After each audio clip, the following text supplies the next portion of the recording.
Hello friends, welcome back to my channel Akanksha की खुशबू। मैं हूं आकांक्षा और जैसा कि मैंने आपको बोला था कि मैं आगे का भी वीडियो आपके साथ लेकर आऊंगी, तो मैं लेकर आ गई हूं। तो ये देखिए, सेजदान का ये पिक है, यहाँ पे अच्छे से आया है, जो कि कल मैं नहीं डाल पाई थी, तो आज मैंने डाला है। और ये 12वां श्राद्ध का जो दान हुआ था वो है, ये भी कल मैं नहीं डाल पाई थी, तो आज मैंने इसको डाला है। तो ये सब दान होने के बाद फिर गीत संगीत का कार्यक्रम चला था, जैसा कि भजन समारोह मैंने आपको बताया था, वो सब चला था। उसके बाद मैंने बताया था कि ब्रह्मभोज हुआ था, जिसमें बहुत सारे लोग शामिल हुए थे। तो उतने सारे लोग कहाँ से आए थे? और एक बात मैं यहाँ पे फिर से क्लियर कर दूँ कि कल मैंने 10,000 लोग बोले थे, लेकिन मैं गलत थी। 10,000 लोग सिर्फ 7वें तक ही निमंत्रित किए जा चुके थे। मतलब कि मैं 7वां जो दिन था, तो उस दिन मैं पहुँची थी अपने ससुराल, और मैंने वहाँ पे पूछा था उस दिन कि कितने लोगों को अभी तक निमंत्रित किया जा चुका है। तब 10,000 लोगों को निमंत्रित किया जा चुका था। तो मेरे दिमाग में वही था कि 10,000 लोग ही आए हैं, लेकिन उसके बावजूद भी 8वें, 9वें और 10वें तक भी सब जगह पे जाके लोगों को निमंत्रण पहुंचाया ही जा रहा था भोज में आने के लिए, ब्रह्म भोज में शामिल होने के लिए। तो ये किस्सा ऐसा है कि वहाँ के सारे श्राद्ध कार्यक्रम ऐसे नहीं होते हैं, और जिनको जैसे करना होता है वो ऐसे करते हैं। तो ये कुछ अलग है, और ये दादाजी का मन था कि उनके मरने के बाद इस तरह से उनके श्राद्ध का कार्यक्रम का आयोजन किया जाए। तो जैसा कि मैं आपको बता चुकी हूँ कि हम ज़मींदार हैं और भूमिहार, आप जो भी बोल ले, आपको जो भी पता हो। तो हमारे में भी हमारे भूमिहार या ज़मींदार में भी अलग अलग जाति होती है, कुछ इस तरह से, जैसे कि सरनेम अलग अलग होता है, उस तरह से आप समझ लो। तो उस तरह से हमारे गोत्र अलग अलग होते हैं, और हम एक गोत्र वाले जो होते हैं वो एक गोतिया कहलाते हैं। और पूरे बिहार में इस एक गोत्र वाले गोतिया को ढूंढ के इस ब्रह्मभोज में शामिल करना था।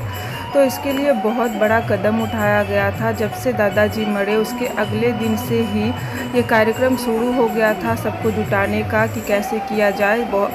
ऐप पे भी डाला गया था, एक ऐप होता है इसका, तो उस पर भी डाला गया था सब लोग को इस भोज में आने के लिए।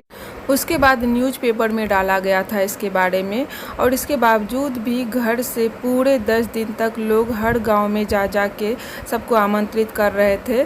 हर दिन लोग 5 गाड़ी से 5 जिला में निकलते थे और हर गांव में जा के आमंत्रित करते थे, जिसमें घर के 4-5 लोग होते थे, उनके साथ गांव के कुछ लोग होते थे।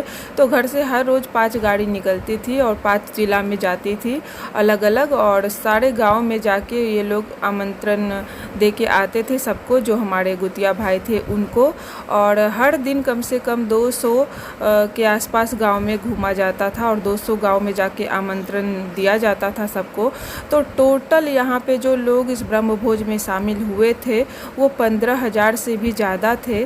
और पूरे दिन से लेके रात तक ये कंटिन्यू ब्रह्मभोज चलता रहा।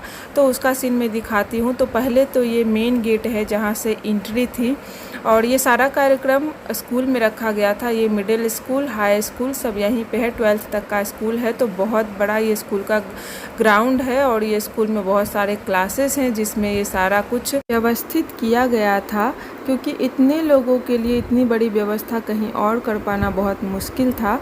और लोग करते हैं अपने खेत वगैरह में, अपने ज़मीन पे रखते हैं, लेकिन इस टाइम में कहीं और पे ये सारा कुछ करना बहुत मुश्किल था, क्योंकि इस टाइम बहुत ही कंटिन्यू बारिश थी, मूसलाधार बारिश थी।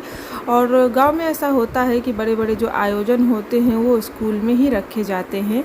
लेकिन आप यकीन नहीं मानोगे, जब दादाजी के श्राद्ध का कार्यक्रम होने वाला था, मतलब 10वें से लेके 13वें तक का, उस 4 दिन में पता नहीं बारिश कहाँ गायब हो गई। एक भी दिन बारिश का नामो निशान तक नहीं दिखा, और सारा कार्यक्रम इतने अच्छे से निपट गया कि पूछो मत। तो सब दादाजी का कृपा था। और वो उनकी मृत्यु भी बहुत ही अच्छे दिन पे हुआ था, श्रावण मास की पूर्णिमा के दिन। कहते हैं कि उस दिन जिनकी मृत्यु होती है तो स्वर्ग का द्वार खुला रहता है, शिवलोक उस दिन खुला रहता है, और लोग सीधे शिवलोक में ही प्रवेश करते हैं। तो बहुत अच्छा रहा था उनका मृत्यु का दिन भी। तो चलिए अब दिखाते हैं आपको कुकिंग एरिया, जहाँ पे इतने सारे लोगों के लिए खाना बना था। तो ये देखिए, इतने सारे रसगुल्ले बने थे। ये पूरे 150 टब रसगुल्ले थे, मतलब 150 टब रसगुल्ले थे। और स्कूल के 4 रूम में सिर्फ रसगुल्ले ही भरे हुए थे। और ये सारे रसगुल्ले 2 दिन पहले ही तैयार कर दिया गया था, क्योंकि तुरंत ये सब इतना सारा कुछ बन पाना पॉसिबल नहीं था। और बाकी भोज के टाइम पूरे 50 चूल्हे पे कुकिंग हो रही थी। यहाँ पे आप देख पा रहे होंगे, हर तरफ चूल्हा ही दिख रहा होगा आपको, और उस पर टप चढ़े हुए, तो किसी में सब्जी बन रही है, किसी में पूरी तली जा रही है। तो पूरे 50 चूल्हे कंटिन्यू यहाँ पे कुकिंग में लगे हुए थे, और उसके साथ जो कुकर जो थे वो जो कुक कर रहे हैं तो वो भी पूरे 50 थे, और ये सब लगे हुए थे, और उनके साथ हेल्पर भी थे। तो यहाँ पे बहुत सारे, कम से कम 150 लेबर लगे हुए थे कुकिंग के लिए, और कंटिन्यू सारे चूल्हे पे खाना बनते जा रहा था और लोग खाते जा रहे थे। तो अब मैं दिखाती हूँ आपको भोज का। तो पहले मैं बता चुकी हूँ किस तरह से हमारे यहाँ पे पंगत में बैठते हैं। तो ये देखिए, तो सिर्फ यहाँ ही नहीं और मैं व्यूज़ दिखाती हूँ। ये स्कूल का सारा ग्राउंड है जहाँ पे ये भोज चल रहा है। इसके बावजूद स्कूल के छत पे और एक पंडाल भी बड़ा सा बना था जिसमें लोग खा रहे थे। तो जिनको जहाँ पे जगह मिल पा रही थी वो वहीं पे बैठ के खा रहे थे। तो बहुत बड़ा यहाँ पे जगह था। स्कूल का छत हो गया, पंडाल हो गया, और स्कूल का पूरा ग्राउंड। और ये देखिए कैसे बस में भर भर के लोग आते जा रहे थे और खा के जाते जा रहे थे।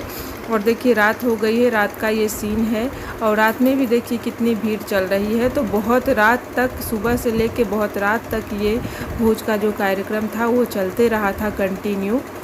और इसके साथ जनरेटर की भी व्यवस्था की गई थी, हर तरफ लाइट अच्छे से व्यवस्था करवाई गई थी ताकि किसी को कोई तकलीफ़ ना हो रात में भी। और हर तरफ जनरेटर और लाइट की पूरी व्यवस्था थी, और लोग देखिए इतने रात तक भी खा के रिटर्न हो रहे हैं। तो बहुत अच्छा व्यवस्था किया गया था। और अब मैं लेके चलती हूँ आपको पंडाल में। तो ये देखिए पंडाल है कि अगर संजोग से बारिश भी आ जाए तो लोग यहाँ पे खा पाएँ, तो उसके लिए पंडाल में पंखा, लाइट, हर चीज़ की व्यवस्था की गई थी। तो आप देख सकते हैं, और यहाँ पे भी लोग खा रहे हैं। तो जिनको जहाँ पे सुविधा महसूस हो रहा था, चाहे स्कूल का छत हो, पंडाल हो, या फिर स्कूल के ग्राउंड, तो वहाँ पे लोग बैठ के खा रहे थे और खा के जाते जा रहे थे। और फिर कंटिन्यू लोग आते भी जा रहे थे और खा के जाते जा रहे थे। तो इस तरह से कंटिन्यू चल रहा था ब्रह्म भोज का कार्यक्रम। आगे भी कंटिन्यू देखें।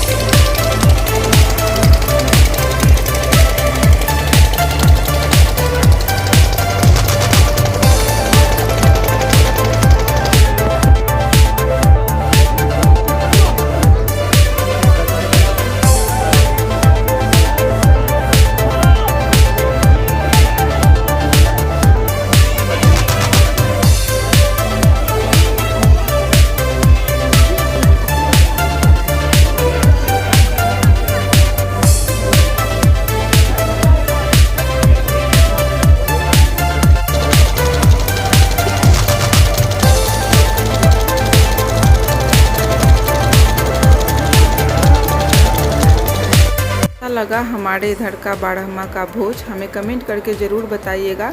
मिलते हैं फिर नेक्स्ट वीडियो में 13वां का कार्यक्रम लेके। तब तक के लिए बाय बाय।